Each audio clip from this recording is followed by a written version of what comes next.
কেউ এনে একটা শব্দ আসসালামু আলাইকুম গাইস, সবাই কেমন আছেন? আজকে আমাদের গ্রামের বাউল শিল্পী রতন সরকার একটা গান শোনাবেন। সবাই গানটা মন দিয়ে শুনবেন ও কমেন্টে জানাবেন কেমন হয়েছে। মদ খায়া মসজিদে গেলে তারাই আদিবে সকলে, সকলে মিলে করবে গালাগালি, আমার নাই গতি, সৎকর হয় মসজিদের সভাপতি। মায়ের সাথে জিনা করা, মরা বাবার গোস্ত খাওয়া, তার চেয়েও সুদের গুণা বেশি।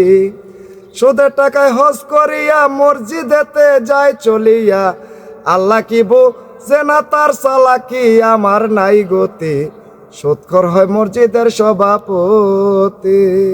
বাহ, সুন্দর হয়েছে, অসাধারণ ভাই, দারুণ হয়েছে, দারুণ দারুণ। হ্যালো, আসসালামু আলাইকুম গাইস। এই গানটা আমাদের শিল্পী রতন সরকার বলেছে, ওর জন্য সবাই একটা লাইক কমেন্ট শেয়ার করে দিবেন। আর ভাইয়ের জন্য সবাই দোয়া করবেন যাতে ভাইয়ের ভবিষ্যতে আপনাদের সুন্দর সুন্দর গান শোনাতে পারে ইনশাল্লাহ। আসসালামু